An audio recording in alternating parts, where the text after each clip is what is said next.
Chào mừng quý bà con, cô bác trở lại với chuyên mục bình luận kinh tế cùng Phú Lam luận đàm. Cú sập như lũ về, tiền bạc đang trôi theo dòng nước xoáy. Kính thưa quý bà con, có một cơn lũ đang âm thầm kéo tới, không giống mấy trận lũ năm nào, mà còn dữ hơn cái năm 2008 từng làm cả xóm lao đao. Nhưng lần này, nó không đổ ập theo kiểu bà con nghĩ đâu.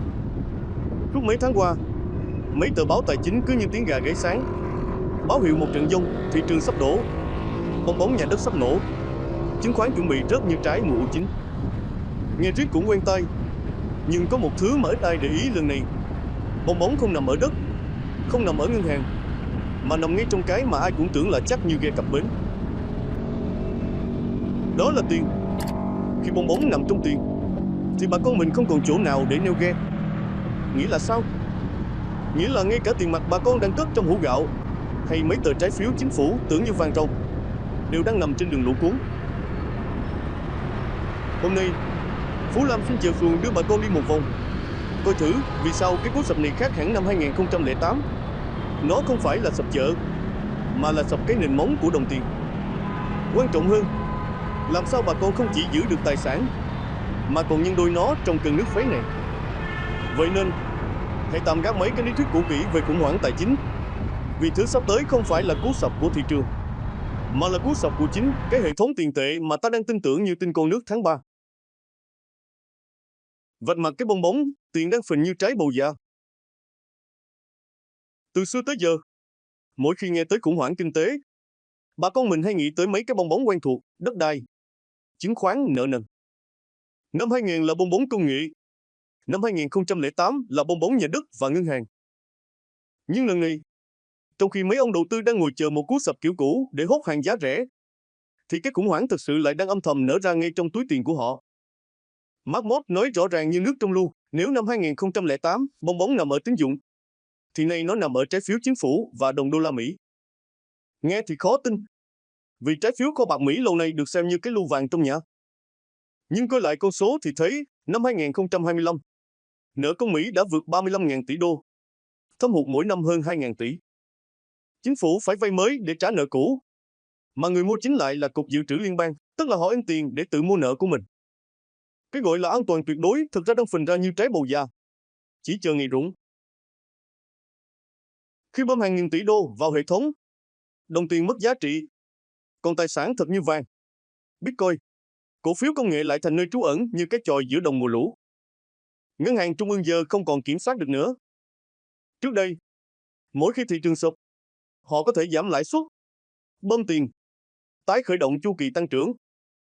Nhưng giờ lạm phát đang sâu như rễ cây bần, không dễ nhổ. Nếu in thêm tiền, giá cả tăng vọt như nước lũ tràn bờ. Nếu ngân in nợ chính phủ vỡ như đê bị trục khoét. Đó là cái thế kẹt lịch sử, nơi mọi hành động đều dẫn tới hậu quả như cá mắc lưới. Vòng xoáy tiền tệ, cơn lũ ngược của thời đại. Đây là vòng xoáy ngược của tiền tệ, một cuộc khủng hoảng lạm phát chứ không phải giảm phát như năm 2008. Nghĩa là tài sản không giảm giá, mà đồng tiền bà con đang cầm mất giá trị nhanh hơn. Vậy sao nhiều người vẫn mù mờ? Vì họ đang đánh nhau trong trận chiến cũ, như người chèo xuồng ngược dòng mà không biết nước đã đổi hướng. Đầu tư cẩn trọng ngồi yên giữ tiền mặt, nghĩ rằng chờ thị trường sập sẽ mua vào rẻ. Nhưng họ không nhận ra, giá không giảm, chỉ có giá trị của tiền đang rơi như lá rụng cuối mùa. Từ năm 2023 đến 2025, dữ liệu thực tế đã chứng minh rõ ràng. Bitcoin tăng 186%, vàng tăng 95%, Nasdaq tăng 52%, S&P 500 tăng 46%. Trong khi danh mục an toàn kiểu Ray Dalio chỉ tăng khoảng 18%. Người cầm tiền mặt tưởng là an toàn, thực ra đang mất 80% cơ hội tạo ra giá trị. Như người giữ lúa trong kho mà không chịu đem ra bán lúc giá cao. Nền móng tài chính, cái nền đang mục như cột nhà bị mối ăn. Một báo cáo của Aaron McCann Research viết rất thẳng, bong bóng hiện tại không giống 2008. Nó không phải bong bóng tín dụng, mà là bong bóng nền tảng của cả hệ thống tài chính trở thành bong bóng. Thì mọi thứ xây trên đó, cổ phiếu, lương hưu, bất động sản, Thậm chí cả tiền lương đều trở nên mong manh như mái lá mùa dâu. Nói cách khác, khi tiền là bong bóng, thì không có nơi nào an toàn. Dòng tiền đang tháo chạy khỏi hệ thống tiền tệ cũ như cá lội ngược dòng tìm nơi nước sạch. Trong mọi cuộc khủng hoảng tài chính, dòng tiền luôn nói thật. Bà con có thể nghe hàng trăm lời bình luận, hàng nghìn bản tin, nhưng chỉ cần nhìn dòng tiền đang chạy đi đâu là biết chuyện gì đang xảy ra. Hiện tại, dòng tiền đang rời khỏi tiền mặt, khỏi đồng đô la, khỏi hệ thống trái phiếu chính phủ. Nó đang chạy về nơi mà con người cảm nhận được giá trị thật, nơi sự khan hiếm được định nghĩa lại như nước ngọt giữa mùa hạn. Tín hiệu tháo chạy, dòng tiền như cá lội về nguồn. Từ giữa năm 2023 đến nay, thị trường tài chính thế giới chứng kiến một hiện tượng đáng sợ. Các quỹ đầu tư tổ chức giảm tỷ trọng trái phiếu Mỹ xuống mức thấp nhất trong 20 năm. Ngân hàng trung ương châu Á như Trung Quốc, Ấn Độ, Singapore mua vàng ròng liên tục 3 quý liền.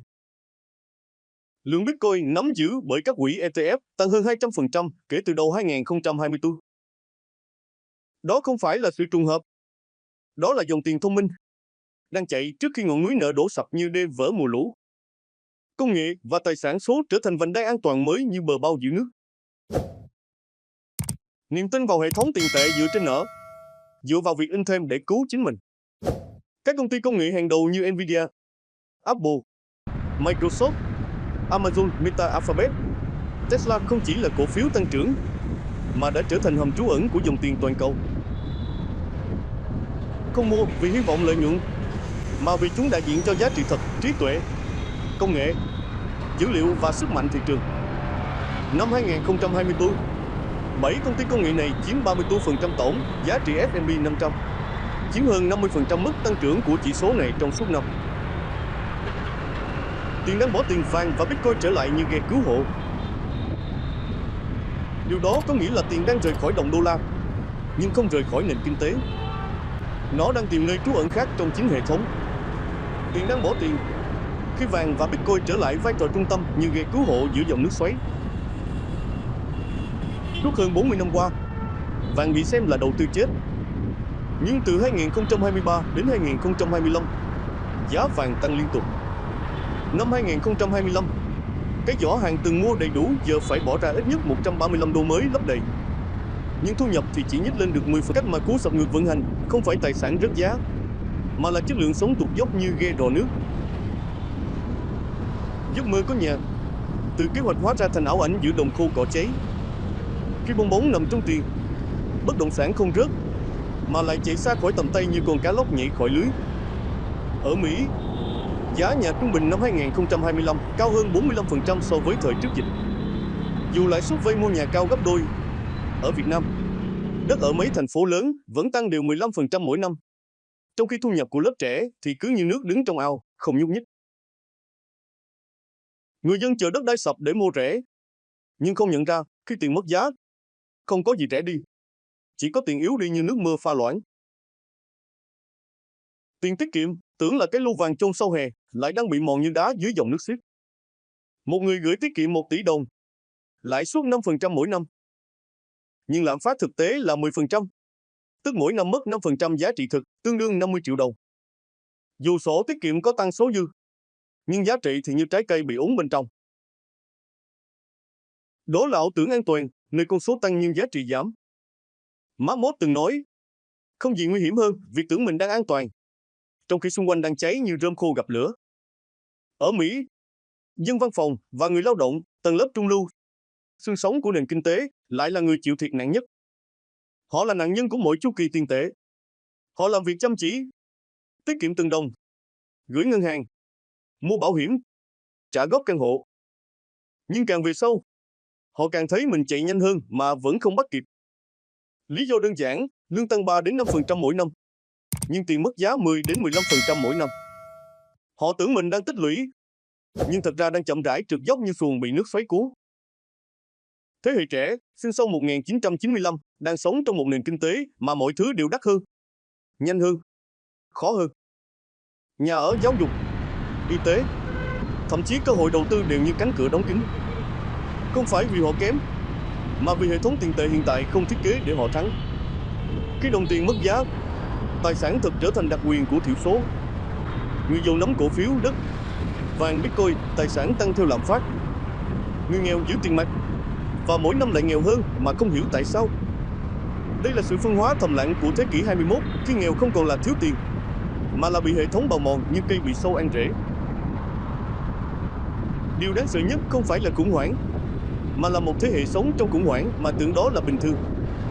Giá cầu vì thị trường, lãi suất tăng vì kinh tế thế giới, đồng tiền mất giá vì chu kỳ. Khi mọi thứ trở nên mờ mịt như sương sớm trên ruộng lúa, con người dần mất khả năng phản kháng. Họ chấp nhận sự thật méo mó rằng làm việc chăm chỉ hơn không còn giúp họ khá hơn. Đó là tác động nguy hiểm nhất của cú sập đang diễn ra, không chỉ là kinh tế, mà là tinh thần, niềm tin và cảm giác kiểm soát cuộc sống. Chiến lược ứng phó không thể ngăn bão, nhưng có thể xoay buông. Marmot từng nói, cuộc khủng hoảng này không kết thúc khi giá giảm, mà khi đồng tiền mất niềm tin. Trong thế giới như vậy, người thắng không phải là kẻ nhanh nhất, mà là người tỉnh táo sớm nhất. Nếu tiền là bong bóng, thì bảo vệ tài sản nghĩa là rời khỏi tiền trước khi mọi người nhận ra nó đang cháy như rơm khô. Không ai đoán chính xác khi nào cú sập xảy ra, nhưng ai hiểu bản chất sớm hơn, người đó đã bắt đầu thắng. Thứ nhất, thoát khỏi ảo tưởng an toàn. Hầu hết mọi người vẫn nghĩ rằng cứ giữ tiền, đợi thị trường sập rồi mua. Nhưng nếu tiền mất giá trước khi thị trường sập, thì bạn chẳng còn cơ hội mua gì cả. Đừng giữ quá nhiều tiền mặt. Đừng tin rằng trái phiếu hay tiết kiệm là nơi an toàn. Hãy chuyển từ nắm giữ tiền sang nắm giữ giá trị thật, như giữ vàng trong hũ, đất trong sổ, kỹ năng trong đầu. Phân bổ lại tài sản thông minh. Trong thời kỳ tiền mất giá, hãy chia tài sản theo nguyên tắc khan hiếm và kiểm soát được. Vàng bạc giữ giá trị theo thời gian. Bitcoin, tài sản số khan hiếm không bị in thêm. Cổ phiếu công nghệ và năng lượng đại diện cho năng suất thật. Bất động sản nếu không vay nợ quá cao. Tiền mặt chỉ nên giữ phần nhỏ cho dự phòng ngắn hạn. Nguyên tắc đơn giản, nếu nó có thể bị in ra, nó không thể bảo vệ bạn. Thứ ba, hiểu lại khái niệm về tiền. Tiền không phải là giá trị. Tiền chỉ là công cụ trao đổi. Giá trị thật nằm ở những thứ không thể nhân bản, đất đai, vàng, Bitcoin, cổ phần trong doanh nghiệp, hoặc kỹ năng của bạn. Khi hiểu điều này, bạn sẽ không còn sợ thị trường biến động. Bạn biết mình đang nắm giữ giá trị thật, không phải những con số vô nghĩa như nước đổ vào rổ. Thứ tư, tạo dòng tiền linh hoạt. Cách bảo vệ tài sản tốt nhất là không để cuộc sống phụ thuộc vào một nguồn thu nhập duy nhất. Hãy tạo thêm dòng tiền, bắt đầu dự án nhỏ, làm việc online, đầu tư kiến thức để kỹ năng của bạn sinh lời. Không có tài sản nào an toàn hơn khả năng tạo ra giá trị mới. Khi bạn có thể kiếm tiền ở nhiều nơi, bạn không còn bị lệ thuộc vào hệ thống đang lung lay như cái cầu gãy nhịp. Thứ năm, giữ tài sản ở nơi bạn kiểm soát được. Nếu ngân hàng đóng cửa một tuần, bạn có rút được tiền không? Nếu ứng dụng đầu tư bị khóa, bạn có còn truy cập được tài sản của mình?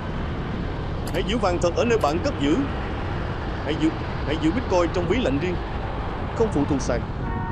Hãy giữ tài liệu, quyền sở hữu, sao lưu ở nơi an toàn. Khi hệ thống tài chính rung chuyển, chủ quyền cá nhân là chiếc khiên mạnh nhất.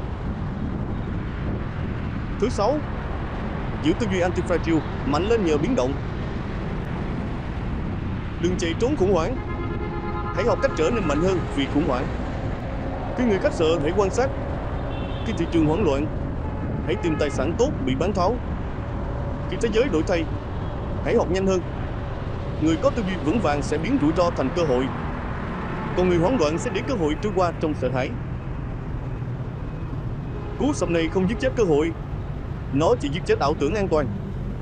Hãy nhớ, người sống sót không phải là kẻ chạy nhanh nhất, mà là người đã thấy khói trước khi ngọn lửa bùng lên. Hãy là người đó tỉnh táo, chủ động, và chỉ những ai nhìn thấy bản chất tiền tệ sớm nhất mới có thể làm chủ tương lai. Thức tỉnh và hành động, vì tương lai không chờ người ngủ quên.